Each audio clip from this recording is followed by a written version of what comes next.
Brandon Bashad says it's not really fear that is stopping you from starting. It's just that you are embarrassed to be seen starting small. Hello bloomers, it's Chantal here. Thank you all so much for joining me here today. This is part one of the series I'll be doing titled Living Out Your Purpose. And I feel like before we get into talking about living and walking in purpose, it's important that we should look at what purpose is not. Let's look at the top 3 lies, myths, misconceptions that we sometimes have about finding your purpose. And please, as you watch, try to identify which of these 3 misconceptions is holding you back from either finding your purpose or fully walking in it. And if you find this helpful, do not forget to give me the thumbs up as you watch and subscribe for more. The first misconception is that my purpose is outside of myself and it's in the future. No. Your purpose is not something that is lying somewhere out there, or it's not something that is in some future time. Your purpose is here and now. You know, we are tempted to sometimes feel like purpose is this thing that we come before God and we beg like, dear Creator, can you just find something for me? Find something good for me. And He's like, okay, let me see if there's anything left on the shelf. I'm going to be right back. And you're like, please, can you get something that looks like Peter's or maybe even better than his? Or at times we feel like purpose is this thing lying up the street, right? And I'll just keep moving on in life, and someday I'm going to stumble up into my purpose. Let me finish up with school and then I'm going to meet my purpose. Let me get married, then I'll meet my purpose. Let the kids grow first, then I'm going to walk into my purpose. Let me, finish this and that. Let me relocate to someplace better. Let me get, better resources, and then I can step into my purpose. Your purpose is not lying somewhere up the street waiting for you to stumble into it. The late Miles Monroe said something that changed my thinking, changed my actions, and really helped me start to live out my purpose more intentionally. This was when I just had a baby, and a lot of baby blues. My emotions were up and down, and I was like, I can't wait to just finish having the babies and have them grow so I can step into my purpose. And just within that same week, I stumbled on a message where he said, your future is not ahead of you. Your future is trapped within you. He said you're like a seed, and all its future is already embedded in it. And I still remember him giving an example of a mango seed. He said that this seed already has within it the tree and the fruit. And just right then, I was holding my baby and I looked at my baby and I was like, every part that you have right now, or you are still to have, like your teeth, was already existing in you at conception. So you are just, all of those things are just popping out now, but they already existed. So I began to ask myself, if my purpose is trapped within me, then how can I live it out? Even in this season, in this time when I am home taking care of my children, how can I intentionally live out my purpose? Because it's my life. And that also provoked me to start thinking that if it's within me, then some way, somehow, I might have been living that purpose unknowingly. So I decided to look back, and I noticed a certain pattern growing up, that I was often put in a position that required me to organize or coordinate, that required me to have the ability to see the potentials in people and to assign them tasks, accordingly. And this started very, very early. I remember even from my elementary school days, I was in 3H girls and I was put in positions where I had to do things like that. 3H girls is like Girl Scout. And then in secondary school, or say middle school, I was the refectorian prefect of the school. It was a boarding school. I moved into high school, and again I was being elected senior prefect of the school. I still remember trying to endorse it because I had this tendency of always wanting to hide back, which is something I'm going to share later in this series. But again, I still got that role, and these were just like opportunities for me to still, that put me in the place to do some of these things that I'm talking about. And fast forward, after high school, moving into college, I kind of tilted more towards music, choir, and be it in church or any other organization where I belonged, I realized that again I was either coordinating or assisting to coordinate or lead, and it just put me again in that place where I had to organize, I had to talk with people. And I noticed that whatever I shared, a lot of the things that I shared or talked about had similar topics. I always found myself talking about something similar, tilting towards purpose. But what really hit me harder was when old classmates and schoolmates and friends years later would reach out to me and just recount some things that I did and said that impacted their lives, and what was common in all the things I was hearing was that I said some things that made them think deep and hard and reflect on their lives. Somebody even reached out to me on Instagram, forwarding some things that I had written, and I'm like, I don't even remember writing this. So there were just some things that kind of maybe I was not intentional as I was doing some of these things. I actually still have two friends who used to tell me that, Chantal, it's like there's a grandma living on in that little young body of yours. But when I look at all these things and I listened and I saw all these things, I saw that, what, I had to step into some of these things now more intentional, not just letting it be time and chance for me. Now, I'm not just sharing this for sharing's sake. I'm trying to model how you can look back and identify some patterns in your life. And they must not always be good things. At times, they could even be some things that came off as though they were weaknesses. People might have said, why are you always angry about this? It could be something you were always angry about growing up.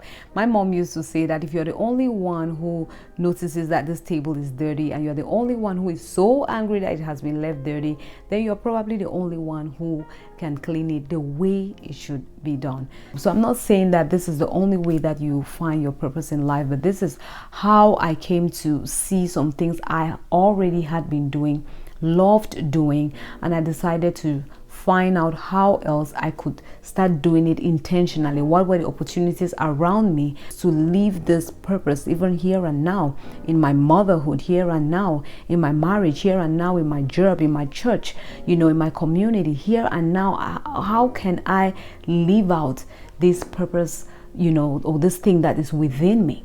Ephesians 2:10 tells us that we are God's handiwork. We are his masterpiece, created in Christ Jesus to do good works, which he had long planned or prepared for us to do. So purpose is not something that is lying off the street and one day you're going to stumble into. Purpose is here and now. It's within you. But as we look at the next two misconceptions, you're going to see why, even though it's within you, you still haven't been able to identify it or, walk in it fully. The second misconception is that purpose can only be something that starts big and goes fast. This misconception has trapped a lot of people. It's either they're looking at something that is in their hands, something they really feel within them will give them a sense of purpose, but they feel like, this is just too small. This is, this is not big. It's not going to be big. It's not going to go fast and viral and famous and popular. So, I might as well just go bury this talent. Or some other people would say, well, this is my purpose, but I can't start it now because if I start now, it's not going to be big. If I start now, it's not going to go fast, right? And so I'm going to wait. I can only do it when I'm done with this, when I'm done with that.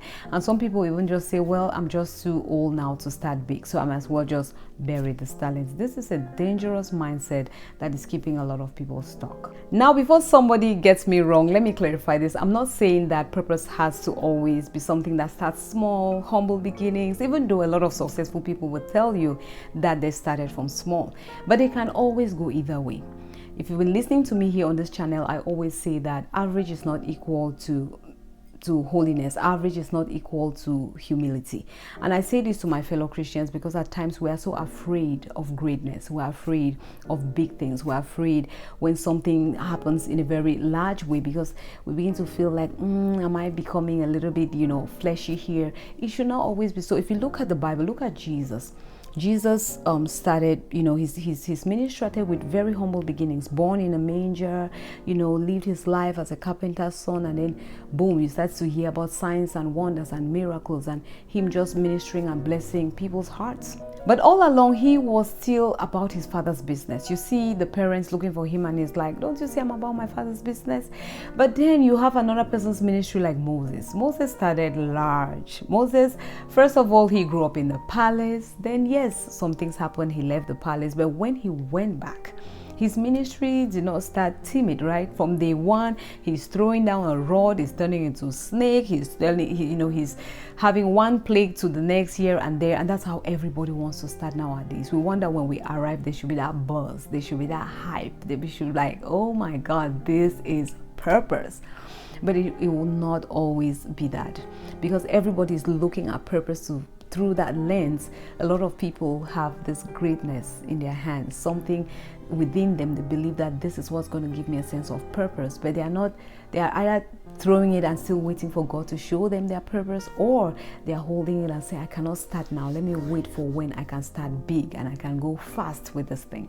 Brandon Beshad says, it's not really fear that is stopping you from starting, it's just that you are embarrassed to be seen starting small. How many of you are hiding your small businesses, hiding the great impact that you're creating in your small corners, waiting for that time that you're going to arrive big and wow everybody? People are not interested in your arrival, they're interested in your journey. It's okay to start small. It's really not how you start, but how you continue to push through and how you finish. Now, note here that two people can have similar ideas, but there are certain factors that can determine how big or small, how fast or slow each of them, go. One person may have more connections, more resources, more time. They'll definitely start maybe bigger and go maybe a lot faster. Haven't you seen where small companies may have a certain idea and another bigger company gets it and runs faster with it? That's why I see a lot of people now putting patents on their stuff, because they don't want somebody who is in a better position to steal their idea and run with it. But this should not now be an excuse, please. You don't now say, well, you see, this is why I've not yet started, because I don't have this, I don't have that, I'm not in this position. No, you do not have to start like A. Start like yourself. You do not have to run as fast as A. Run as yourself. Just make sure that you are giving your own best. Let it be your excellence. Let it be your best. Again, I'll go back to the fact that don't be a mediocre, don't be an average because you're like, well, I'm not competing with anybody. No, you have to give your best. Compete with your yesterday. If this was my best yesterday, then today I can push further. This reminds me of a quote that talks about measuring progress, success, greatness. It says progress is not just measured by what you've achieved or accomplished. It's also measured by the obstacles that one had to overcome to get there, right? So you might be up there and somebody's here, but their progress is so great because of what they had to overcome to get to where they are. Let me quickly share with you one of my short stories before I conclude with the last misconception. I earlier told you how after listening to Miles Monroe, I started to ask myself, how can I begin to live my purpose here and now? I was like, you know what, through motherhood, I would live out my purpose. Even as a wife, I'll live out my purpose. In church, in my community, at my job, God, open my ears, open my eyes, let me see opportunities to live out this person that I haven't realized that I am, this gifts that I have within me. And at this time, like I said, I just had a newborn. I had stepped down from the church choir, and I was just saying, okay, I don't know when I'll finish up things and then I'll be back to serve, But during this time, after I asked myself these questions, I got in, I was like, why wait for when I'm going to get back to the choir? What else can I be doing in the church, even in this season in my life? And then at that time, they needed help with the children's department.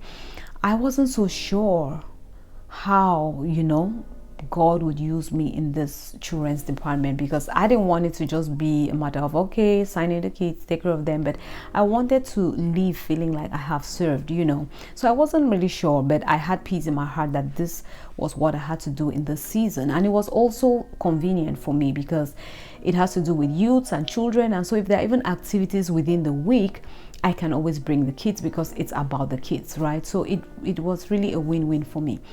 But when I got here, this was like one of my best times of service. I enjoy my choir days, but this was my best time of service. I connected with some amazing ladies, either people that I was serving with or women that came in to kind of calm down their children before they could run back to service, or those who came in to nurse their babies before they go back to service. It wasn't long hours, 5, 10, 15 minutes of a little heart-to-heart communication, conversation, or holding hands to pray. And I could really relate to some of the stories because I was also in a season where my children were young. I could relate to some of the challenges. I could relate to so many things. I went home every day after serving believing that something I said or did or just listened to somebody added value, impacted somebody. I'm telling you, I got connected to a few people that even till today I've long moved state and moved the church, but we are still connected. because of those little heart-to-heart moments that we had.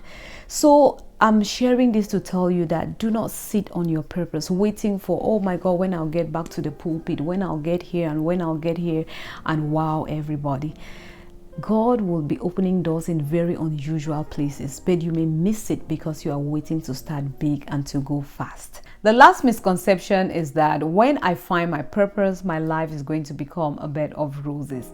Many people associate purpose with a problem-free life, and that's not true. It's true that when you find a deeper meaning in life, you suddenly come alive. There's this sense of joy and peace and contentment, but that does not mean a problem-free life. Remember, we're all still here in this fallen life, and we're going to face trials and tribulations.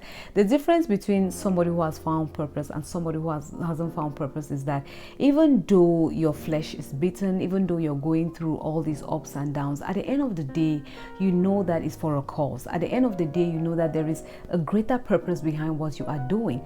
Unlike the person who is just going with the flow, going, with emotions, at the end of the day, they are just upset, like, all of this for what? Talk to any successful person and they'll tell you that there are times that they've had sleepless nights. If you look at heroes, be it in our today's world, or you want to look in time past, or you want to even go into the Bible, you'll see that it wasn't an easy road.